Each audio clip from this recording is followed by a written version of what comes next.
A'udzubillah, bismillah, alhamdulillah, hamdan syakirin, hamdan na'imin, hamdan yafini amma wa yukafi mazidah, ya Rabbana lakal hamdu, kama yanbaghi li jalali wajhikal karimi wa adhimi sultanik.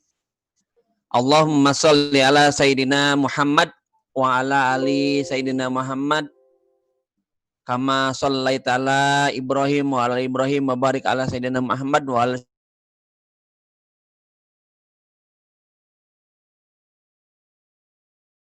ikhwan wa ahfad bila rahimakumullah. Alhamdulillah atas izin Allah, atas perkenannya, atas kodat irodatnya kita bisa bermusafahah, bersila ukhuwah ya pada malam Selasa ini. Insya Allah ya. Ini sebetulnya angkatan yang ke-11 ya. Serta dari alumni dipersilahkan untuk bergabung. Jadi alumni nanti boleh bergabung ya. Di beberapa kondisi untuk sama-sama mengkaji kajian Tibun Nabawi ini. Hadirin rahimakumullah ya. Ini adalah malam pembukaan ya. Insyaallah sebelum esok kita akan membahas lebih jauh ya tentang terapi-terapi yang berkenaan dengan penyelenggaraan pembinaan kesehatan manusia insyaallah ya. Hadirin rahimakumullah ya. Nanti akan ana share ya. Akan ana share beberapa slide ya yang sengaja sudah ana susun ya. Ini ada beberapa tamu, ternyata ada Ustadz Anzal dari Mesir ya. Nah, ini ada Ustadz Anzal dari Mesir ini. Ini pun ada peserta yang dari Hong Kong pula. Ada peserta yang dari Malaysia pula.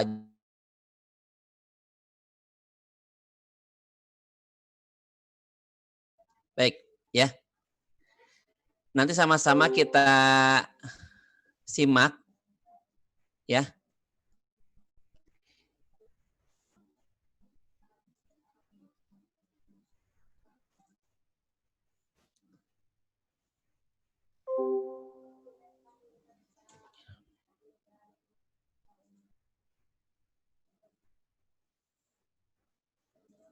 Oke. Sudah nampak di layar slide kita masing-masing. Sekilas tentang pola hidup Nabi Muhammad Sallallahu Alaihi Wasallam. Ya.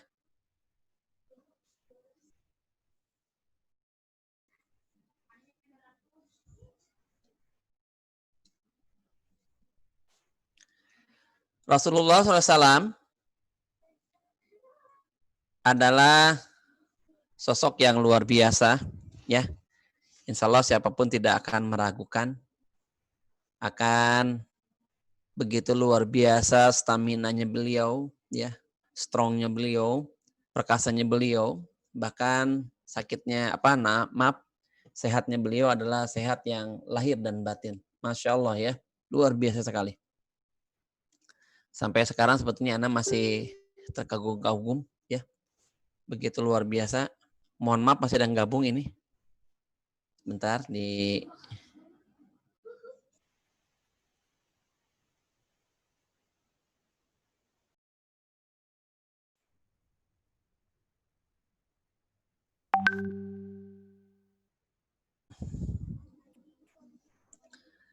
Namun ternyata di balik sehatnya beliau, di balik perkasanya beliau, ya, Rasulullah SAW ternyata mengalami 2 kali sakit dalam hidupnya. Ya, Rasulullah SAW ternyata mengalami 2 kali sakit dalam hidupnya. Sakit yang pertama, Rasulullah SAW sakit terkarenakan disihir oleh laki-laki Yahudi, oleh seorang Yahudi yang bernama Labid bin Asyam. Yang bernama Labid bin Asyam. Ya. Disihir dengan menggunakan media gigi sisir yang patah. Jadi di zaman Rasulullah SAW itu beliau sering menggunakan sisir, ya, sisir yang terbuat dari tulang sapi ataupun tulang onta yang bagian pahanya kemudian dipotong-potong, dibuat rapi, jadi semacam kayak segi empat begini, ya.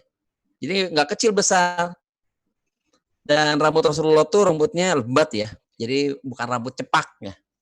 Dari beberapa riwayat yang ana baca ternyata Rasulullah itu rambutnya tebal ya, kemudian lebat sampai melebihi telinganya beliau. Berarti ke belakang cuma rapi. Rapi, tersisir rapi. Jadi bukan tipikal rambut yang acak-acakan bukan. Rambut yang rapi yang di beberapa riwayat pula ketika beberapa saat menjelang beliau wafat ya,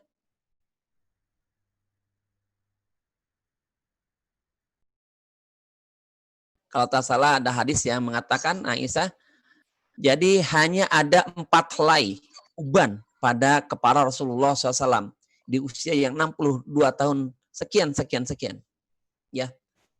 Jadi kalau antum semuanya ingin sehat ternyata Anda pernah dapat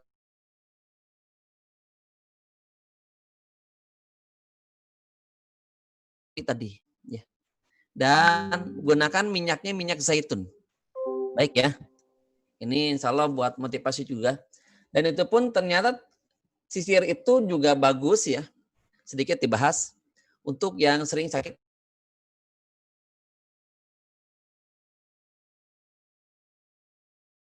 Nanti kalau pusing orang Malaysia bilangnya dia putar-putar ya.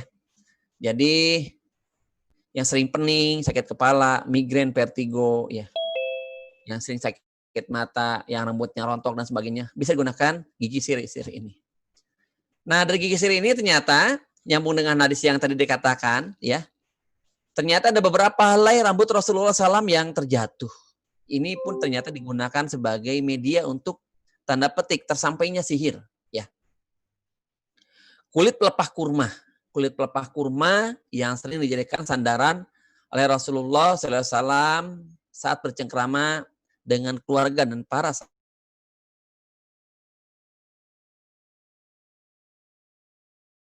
sekitar ya 6 bulan waktu hijriyah. Kurang lebihnya 5 bulan 5 bulan 15 harian kalau tidak salah ya. Karena bulan Hijriah itu dibandingkan dengan bulan Masehi, dia bulan Hijriah itu defisit 2 atau 1 hari setiap bulannya. Ya.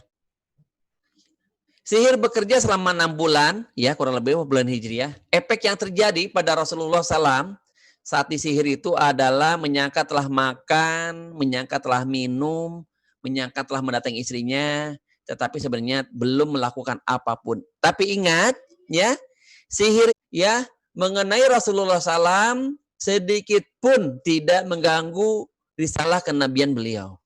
Ya, turunnya wahyu, tersampainya hadis dan sebagainya itu tidak terganggu sedikit pun. Karena Rasulullah SAW dalam hal kerasulannya adalah maksum, ya, insya Allah. Sakit yang kedua, Rasulullah SAW diracun. Jadi Rasulullah SAW itu sakit karena diracun, lagi-lagi oleh wanita Yahudi laknatullah alaih, ya, racun, ya. Yang meracun namanya Zainab binti Haris. Nama keduanya mirip-mirip ayah Arab ya. Labid bin Asom dan Zainab binti Haris. Jadi orang Yahudi itu dulu semasa mereka belum punya tempat tinggal, belum punya tanah. Sekarang pun sebenarnya belum punya tanah karena mereka sejatinya merampas tanah bangsa Palestina. Ya, mereka tidak punya tanah dimanapun. Jadi bangsa Yahudi itu dia nomaden dan dia seperti parasit. Di mana dia tinggal dia nyaru nama-nama dan sebagainya itu dengan warga yang mereka singgahi seperti itu. Racun yang dibubuhkan ya pada daging kambing bagian paha kanan ya, itu bernama racun labiti.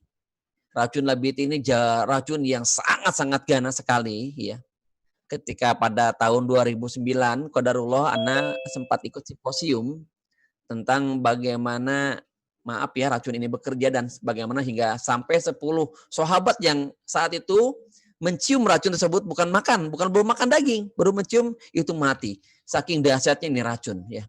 Rasulullah itu hampir makan dagingnya, dan daging kambing itu qadarullah Allah izinkan daging itu kemudian berkata kepada Rasulullah, "Ya Rasulullah, ya Rasulullah, ya, di dalam daging kambing ini terdapat racun yang telah dibubuhkan oleh seorang wanita Yahudi." Kemudian Rasulullah mencicipi sedikit dan langsung terkena. Apa yang terkena?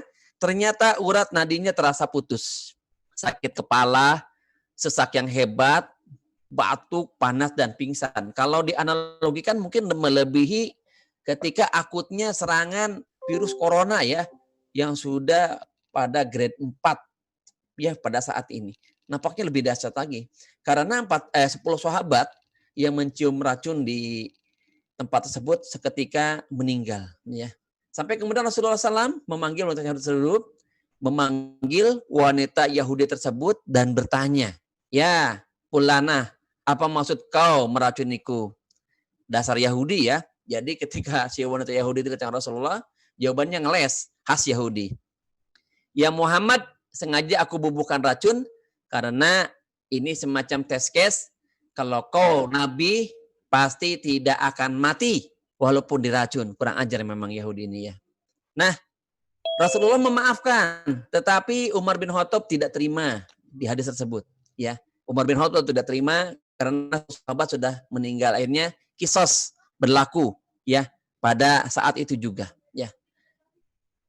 Dalam riwayat ini, ya, malaikat Jibril turun mewahyukan kepada Rasulullah SAW untuk dilakukan terapi bekam.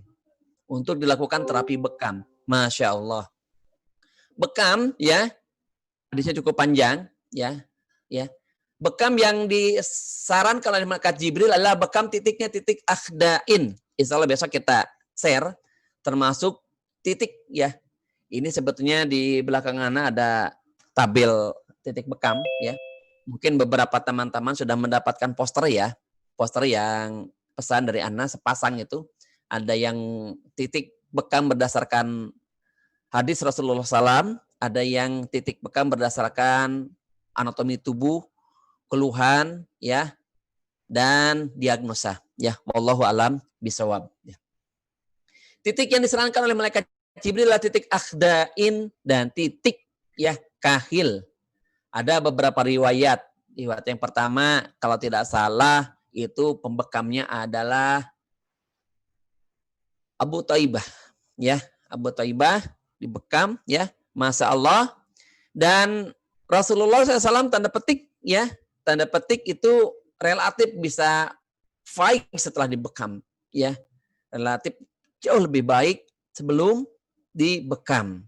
Dan qadarullah, lama Ana pun setelah dapat hadis ini, ya, kajian ini pada tahun 2008, ya, pada tahun 2008, Masya Allah, ya, beberapa bulan setelah itu qadarullah Ana kedatangan 9 orang anak yang keracunan, ya, di salah satu sekolah dasar yang tidak jauh dari tempat kediaman kami. Yang keracunan sebetulnya pada waktu itu ada sekitar 40 lebihan.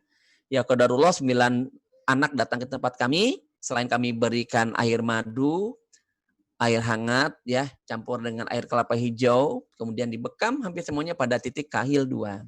Qadarullah yang 9 dengan izin Allah, alhamdulillahirrahmanirrahim, Masya Allah, tidak jadi ke rumah sakit. Sedangkan yang 40 anak sekian, ya, qadarullah semuanya dirawat, ya. Subhanallah, na'udzubillah, summa na'udzubillah, ya. Baik, apa yang menjadi catatan, ya, dari frasa pertama yang Ana tampilkan pada kajian pada malam ini, ya. Ya. Ternyata yang menjadi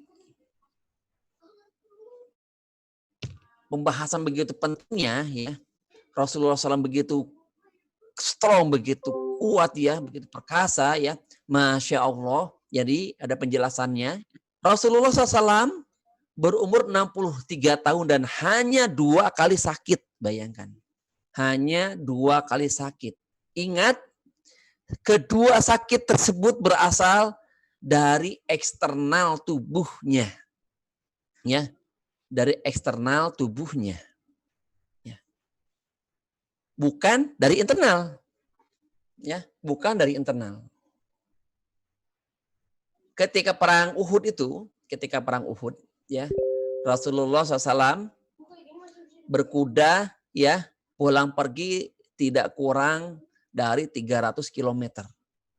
Ya, tidak kurang 300 km. Itu setara seperti apa itu? Coba bayangkan sama antum yang pernah berkuda ini. Dan ingat berkudanya bukan berkuda santai ya. Ini berkuda sambil pegang panah. Belum ketika saat perang Tabuk. Ya. Belum saat perang Hunain. Belum pada saat hijrah dan sebagainya. Begitu luar biasanya. Masya Allah, tabarakallah. Ya. Pada saat usia seperti itu masih mampu menahan racun selama 4 tahun, bayangkan. Ya. Jadi terkena racun beliau di usia 55 tahun. Ya. Masih mampu menahan racun. Aktivitas tidak terganggu oleh sakitnya racun menunjukkan fisiknya yang luar biasa kuat. Dan masih bisa mendatangi istri-istrinya. Ya. Masih melaksanakan ya risalah kenabiannya. Perintah jihad yang sangat-sangat menguras tenaga baru turun saat usia Rasulullah SAW 55 tahun saat ya di tahun kedua Hijriah ya, tahun kedua Hijriah. Mohon maaf, anak akan admit dulu sebentar.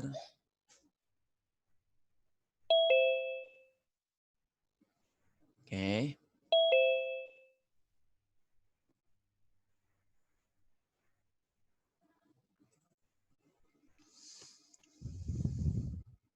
Nah, ini yang jadi pertanyaan berikutnya. Nah, mengapa Rasulullah SAW demikian sehat? Baik. Nanti silahkan kalau ada pertanyaan, ya. Mudah-mudahan malam ini pembahasan bisa lebih dari 1 jam, tapi Ana nggak janji bisa 1 jam. Karena ini pun baru pulang dari merukyah ya.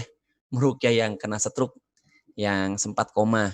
Jadi pulang dari Tangerang pelatihan kemarin, langsung merukyah bersama Ahi Aprijal. Ya. Alhamdulillah, tabarakallah. Ya. Nah ini resepnya. Mengapa Rasulullah SAW ya begitu luar biasa primanya, begitu luar biasa fisiknya. Nah, ini ingat ya, bahwa Ana menyampaikan ini bukan hanya semata-mata ini textbook saja. Tapi betul, insya Allah, ya, alhamdulillah, kami sudah membuktikan begitu luar biasanya Tibun Nabawi di beberapa lembaga. Ya, ini kalau ada yang datang, ada yang peserta dari Hong Kong, ya ikut dari Hong Kong. Alhamdulillah, Ana pada tahun 2013 mengawali datang ke Hong Kong. Ketika Ana mengawali datang ke Hong Kong, sebentar, Ana ceritain sebentar ya. Jadi saat itu kunjungan para mbak-mbak, para ibu-ibu, para adik-adik, para tenaga kerja wanita yang di Hong Kong ke rumah sakit kepada hospital-hospital yang ada di Hong Kong, per bulannya bisa sampai ratusan bahkan ribuan. Apalagi kalau saat musim dingin, karena banyak yang alergi. Tidak kuat dia menahan terpaan udara Hong Kong yang bisa mencapai 0 derajat Celcius.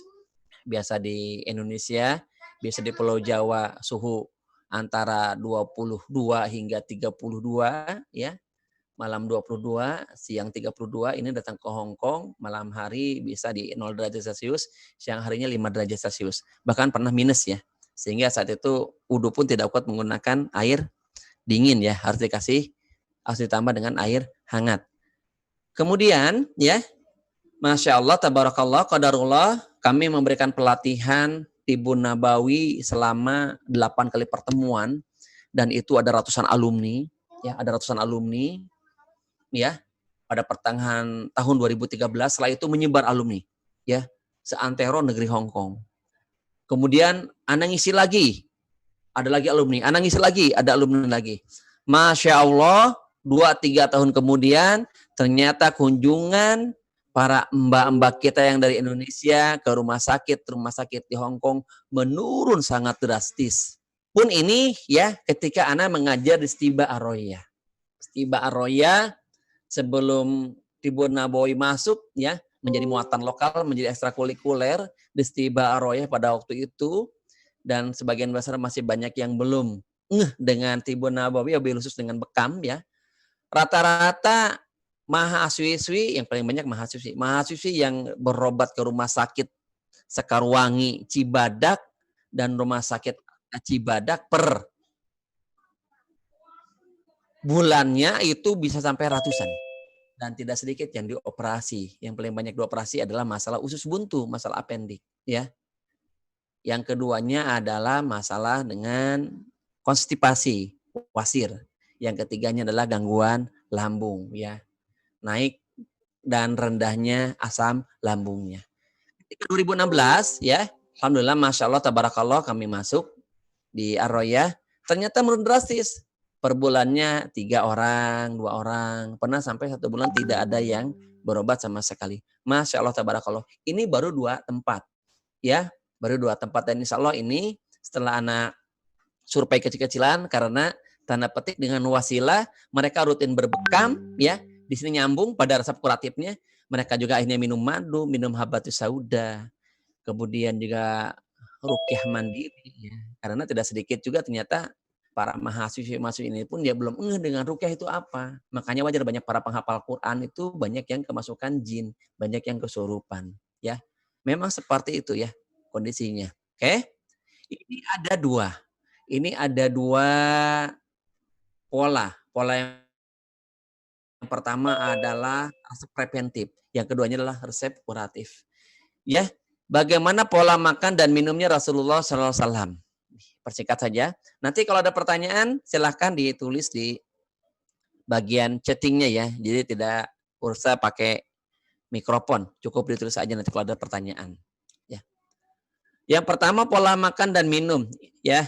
Nanti dijabarkan, insya Allah ada pada slide. Yang angkatan 10, ya, sampai di angkatan 1, 1, 2, 3, 4, 5, 6, 7, 8, 9, 10, insya Allah sudah ada pada room telegramnya, insya Allah, ya. Yang keduanya pola istirahatnya. Ketiga, kualitas makanan dan minuman. Keempat, kebugaran fisik, ya. Kelima, manajemen pikiran, ya. Kemudian ini keenam, ya. Ini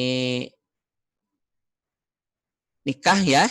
Bagaimana ini hubungannya dengan nikah? Ketujuh, ya, hiburan, ya. Ya, ke-8 kebersihan, ke-9 pola penampilan, ya. Penjabarannya insya Allah ada pada slide berikutnya, ya. Dalam kitab Zadul Ma'ad, Ibnu Qayyim Al-Jauziyah, ya, pada bab 4 halaman 9, ya, beliau menuturkan selama bisa mengobati dengan makanan maka tidak perlu menggunakan obat. Selama bisa dengan obat sederhana maka tidak perlu dosis yang tinggi, ya. Masya Allah, tabarakallah. Oke.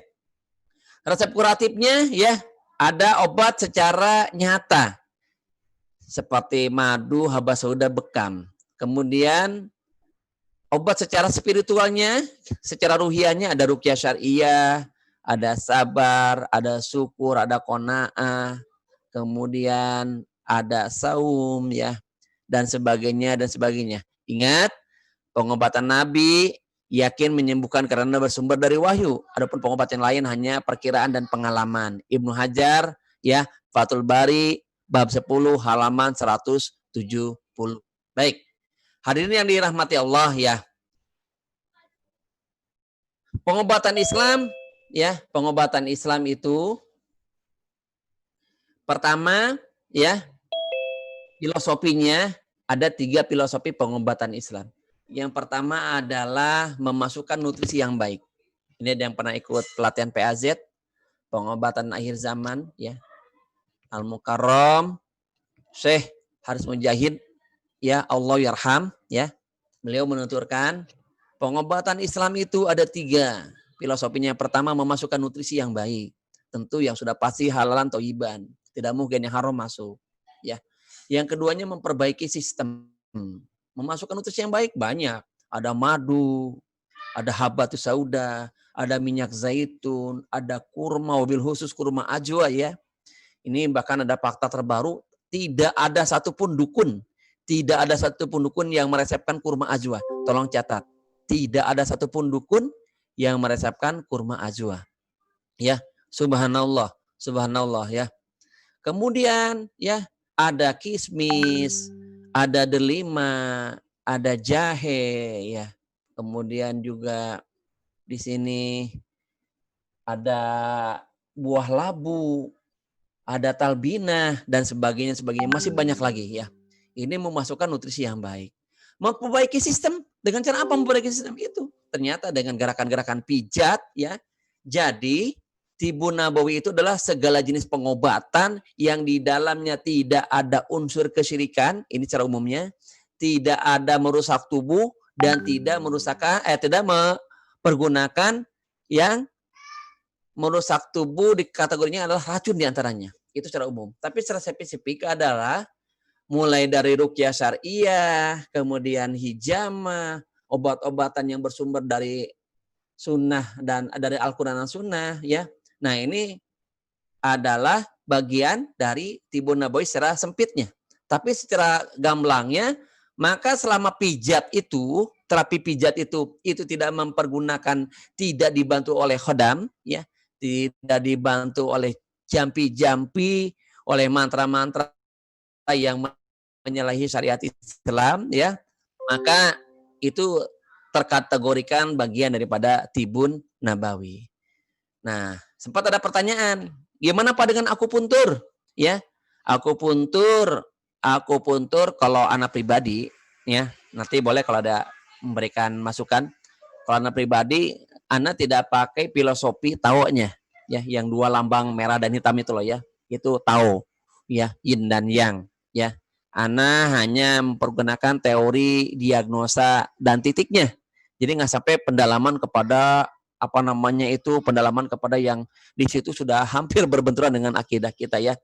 Baik, subhanallah, nauzubillah, subhanallah. Maka pakai saja, ya, pakai saja. Karena tidak menyalahi akidah Islam. Dan di akupuntur tidak ada mantra apapun ya, tidak ada mantra apapun. Berbeda misalnya kalau kita ada suatu perkumpulan pengobatan yang masuknya ternyata harus dibayat dulu, dimandikan, naudzubillah min dzalik, mirip seperti kayak dibaptis begitu.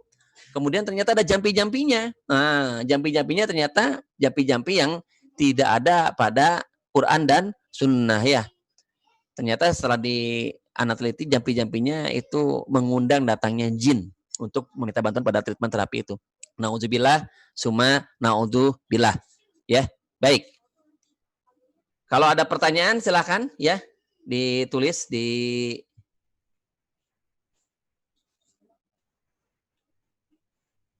bagian chattingnya ya. Silakan kalau ada yang mau ditanyakan.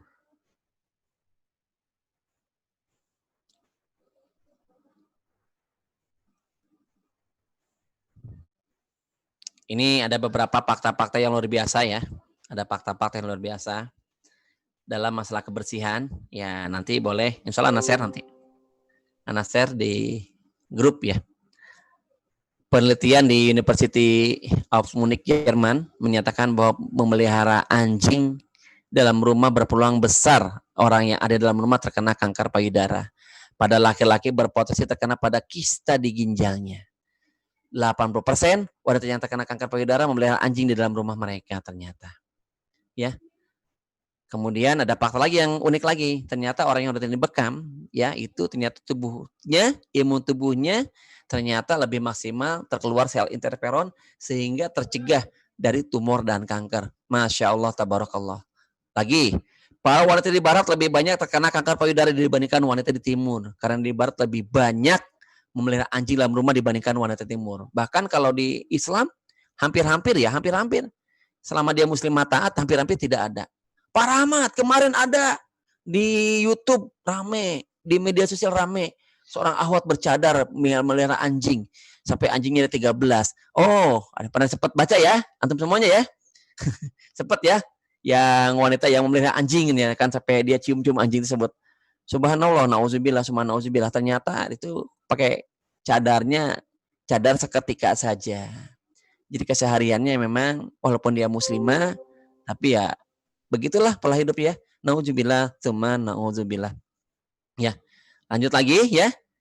Karena virus ya penyebab kanker payudara MMTP hidup pada anjing di air liurnya, darahnya dan kulitnya ya. Nauzubillah, summa nauzubillah. Baik. Ini Al-Qur'an sebagai syifa kita bahas pada sesi ruqyah syariah dan tazkiyatun nafs ya. Seperti itu. Baik ya. Padahal kalau ada yang ingin ditanyakan, kalau tidak maka anak tutup pada malam ini ya. Oh, sudah ada. Dari Ibu Astrid. Afwan Ustadz, untuk asam urat yang sudah kaku di tangan seperti yang sudah seperti sedang mencengkam, bagaimana pemulihan purin yang sudah mengeras itu? Ibu Astrid tinggal di mana? Kalau tinggalnya di tempat sekitar ibu ada yang terapi lintah, coba gigitkan lintah di seluruh jari-jarinya. Gigitkan lintah di seluruh jari-jarinya. Ya, nih. Misalnya asam urat tangan kiri ya. Yang asam urat tangan kiri. Lihat ya. 1, 2, 3, 4, 5. Ibu udah dilepas? Udah? Boleh dilihatin tangannya? Qadarullah nih. Istri saya, Bu Bidan juga sedang dilintah tangannya. Masya Allah. Baik ya. Nah ini ya. Lihat ya. Wah, Masya Allah, keren. 1, 2, 3, 4, 5. Pas ya. Bu Astrid ya Bu ya. Bandung boleh nanti ke Rumah Sakit Ikro ataupun ke BRC, di beberapa BRC ada terapi lintah. Nah, setelah ada dilintah, maka yang kaku-kakunya tolong dibalur oleh parutan jahe, jahe merah yang sudah dicampur dengan minyak zaitun. Ya, yang sudah dicampur dengan minyak zaitun. Ya, insya Allah. Ini ya. Nah, ini tipsnya dan terapinya, insya Allah. Oke, apa yang diminum? Yang minum tadi kan sudah saya share di grup. Ya, jahe, sambiloto, sidaguri, habatus sauda. 4 herbal untuk memecahkan purin berlebih di dalam tubuh, apalagi yang sudah timbul gout ya, timbul pengerasan hingga tangan dan bagian mata kakinya seperti benjolan tapi dalamnya keras seperti ada kerak, itu gout ya, asam urat yang meluber dari ginjal. Naudzubillah summa naudzubillah. Oke, dari Adi Wijaya, setiap ruqyah mendapatkan gangguan itu bagaimana? Setiap ruqyah enggak juga, tergantung juga Mas Ade. Ada yang diganggu, ada yang tidak, tapi senantiasa kita harus memohon perlindungan kepada Allah Subhanahu wa taala. Na'udzu bi kalimatillahi tammati min syarri ma khalaq ya. Wallahu a'lam bishawab, tapi dari indikasi yang kuat bahwa Ustadz Perdana Ahmad Allah yarham, beliau wafat karena lemparan ain dan sihir. Karena dalam hitungan hari tumor di kepalanya membesar hingga sebesar telur ya. Dan hanya bertahan ya, Ustadz Perdana Allah yarham ya. Semoga Allah merahmati beliau, founder Quranic Healing International ya, dari Lampung. Guru saya juga, bahkan juga guru sekaligus murid saya beliau. Itu kurang lebih sekitar 1 tahunan ya. Qadarullah dan anak sempat terapi 2 kali. Saat berada di Rumah Sakit Holistik Purwakarta dan saat berada di rumah rehab di Cibubur ya. Subhanallah, nauzubillah, subhanallah. Dan ini bukan serangan ya. Bukan serangan kepada satu peruqyah saja, jadi banyak sekali ya, banyak sekali. Baik. Ini ada Alif Cahyo tentang hadis Nabawi, ada hadisnya ya.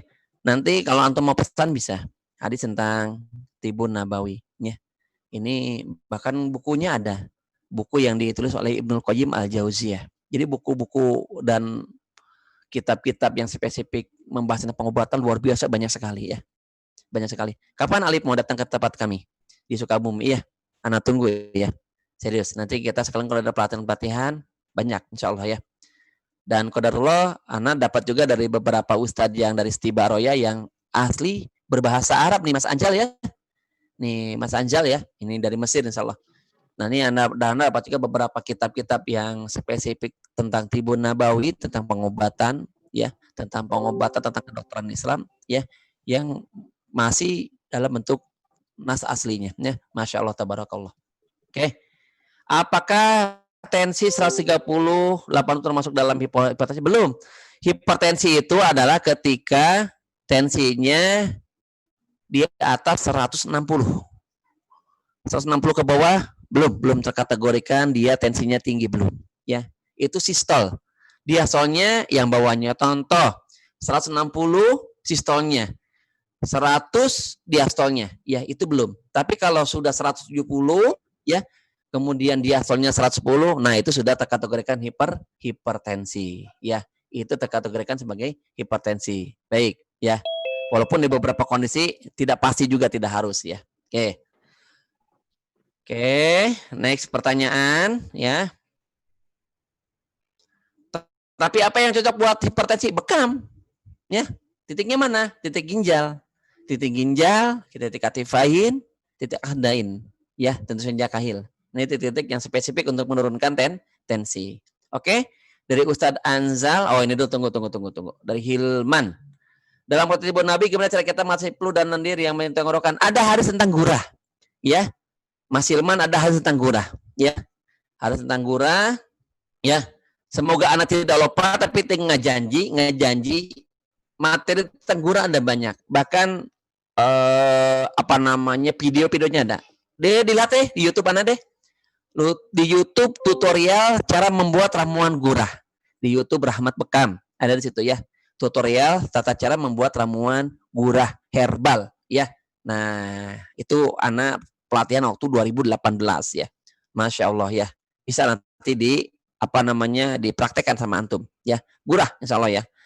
Sebenarnya ada lagi metode-metode lain lagi masih ada ya. Tapi kalau dibahas tidak akan cukup waktunya karena cukup panjang. Dari Ustadz Anzal, Assalamualaikum, waalaikumsalam. Kalau akupuntur boleh dikombinasikan dengan doa ya, misalnya aku nanti tidak doa yang menyelesaikan, nggak boleh atuh, doanya kan yang menyelesaikan. Akupunturnya boleh kalau akupunturnya. Akupuntur jatuhnya jadinya mubah kalau akupuntur tunggal. Ya mubah. Ya. Mubah sebenda kan itu kan. Al-aslu al-asya al-ibahah. Malam yarid dalil tahrim. Hukum asal benda itu adalah mubah selama tidak ada penunjukan keharaman atas benda tersebut. Ini kaidah fikihnya. Ya.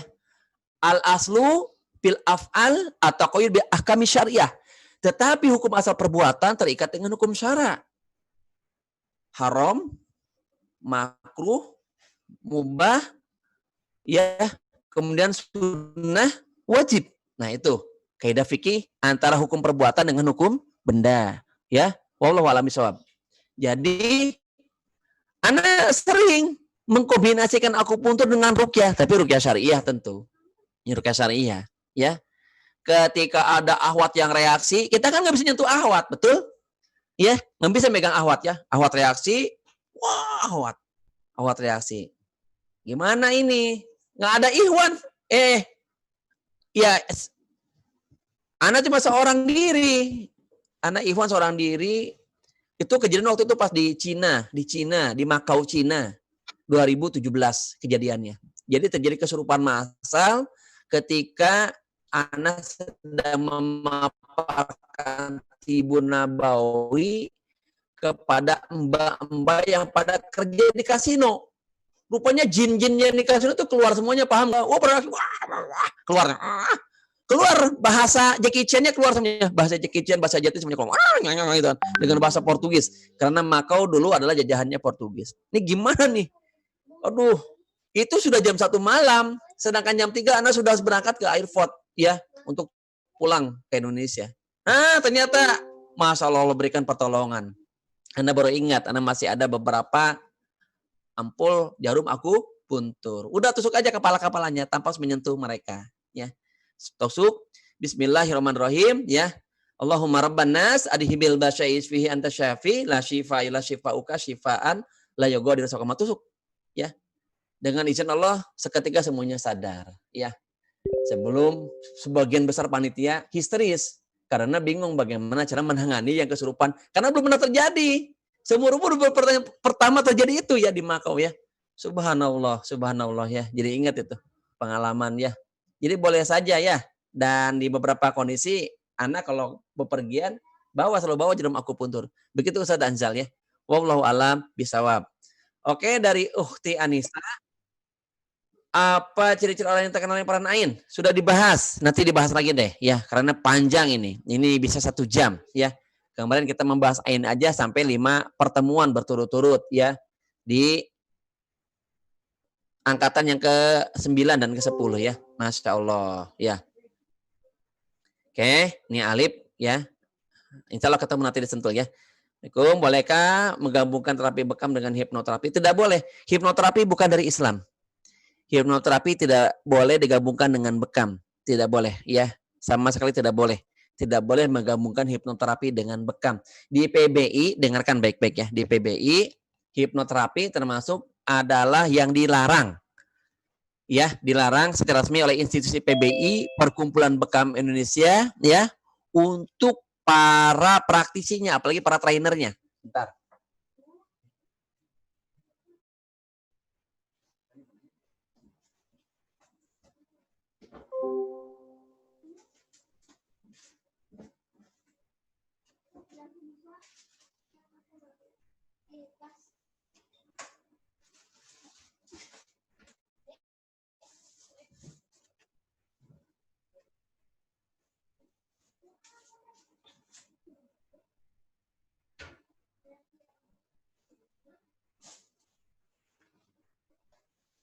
Ternyata mau bawa buku merah. Ini ada modul ya. Ada modul. Sudah insya Allah yang angkatan 10 anak akan share nanti di grup WA. Di grup WA saja. Karena ini resolusinya tidak tinggi ya. Nah, ini sudah di situ termaktub bahwa hipnoterapi, hipnotis ataupun namanya mau terapi sugesti dan sebagainya ya, itu terlarang di PBI. Karena sejatinya bekam itu harus merasakan sakit. Nggak boleh orang ini bekam itu tiba-tiba dia dihipnotis nggak takut bekam, asik dia nggak sadar, ya seperti di TV itu seperti uya-uya, nggak boleh itu ya. Makanya gelar-gelar CI, CHT, sertifikat hipnoterapi sebagainya itu dilarang di dalam PBI ya. Ya. Jadi induk dan akar pengobatan serta ilmu hipnoterapi itu bukan dari Islam ya. Bukan sama sekali ya. Wallahu alam bisawab. Baik. Ini dari Ukhti Anissa, penyakit roasnya krem sudah 4 tahun, menggunakan apa? Coba diruqyah. Nah, ini bisa jadi salah satu indikasi kena ain. Ukhti ya. Nah, ini nauzubillahi min dalik. Ini khawatir bagian daripada ain, ya. Ciri-ciri ain seperti itu, ya. Oke. Gangguan kejiwaan tidak perlu pakai hipnoterapi, pakai ruqyah. Gangguan kejiwaan jangan pakai hipnoterapi, jangan pakai sugesti. Pakainya pakai ruqyah saja, pakai Al-Qur'an, pakai tazkiyatun nafs. Insya Allah ya. Oke. Ini ada pertanyaan lagi, setelah belajar 10 titik bekam sunnah untuk saya praktekkan ke diri saya. Dan alhamdulillah, masya Allah, tabarakallah ya. Sakit terus membaik. Sekarang banyak yang minta dibekam dan saya bolehkah sementara kalau belumnya? Coba nanti Ana share video Dr. Agus Rahmadi. Video Dr. Agus Rahmadi, salah satu dewan penasehat di Perkumpulan Bekam Indonesia, ya, Dewan Pimpinan Pusat. Beliau S1-nya kedokteran di Undip Semarang. kemudian S2-nya ambil magister biomedik, ya, magister biomedik, kemudian berikutnya dia mengambil magister ilmu Al-Quran, ya. Makanya beliau di beberapa fakultas kedokteran sekarang mengajarnya adalah mengajar agama Islam. Masya Allah, tabarakallah, alhamdulillah ya. Masya Allah, masya Allah. Ini luar biasa ya. Nah, ini ya kata beliau titik yang paling aman itu adalah titik sunnah itu, 10 titik sunnah itu. Ya, ada Yafu, ada Umumugit, ya, ada Hama, ya, kemudian ada Ahdain, ada Kahil, ada Zahrul A'la, Jarul Wasat, Jarul Alwi, kemudian Al-Warik, Zahrul Qadam. Ya, ini titik-titik yang terbaru dari PBI yang direvisi. Karena yang lama cukup banyak yang di tanda petik yang dianulir. Ada sekitar 10-an titik ya. Nah, ini PBI. Jadi terus mencari mana dalil yang terkuat, hujah yang terkuat ya. Yang paling sahih dari hadis-hadis tersebut yang berkenaan dengan titik sunnah ya. Masya Allah, tabarakallah ya. Baik. Apa doa-doa dalam praktik timbun nabawi? Ini doanya kan sudah saya share di Telegram, tapi nggak apa-apa nanti di Telegram, di grup alumni saya share lagi. Insya Allah ya. Baik ya, hadirin yang dirahmati Allah. Insya Allah malam ini saya cukupkan ya. Karena ada beberapa yang harus dikerjakan ya. PR-PR yang lain insya Allah ya. Dan semoga besok kita berlanjut ya. Pada kajian yang wabil khusus spesifiknya pada malam esok adalah bagaimana terapi bekam ya secara PBI standar operasionalnya. Insya Allah ya. Subhanakallahumma wa bihamdika asyhadu alla ilaha illa anta astaghfiruka wa atubu ilaika. Assalamualaikum warahmatullahi wabarakatuh.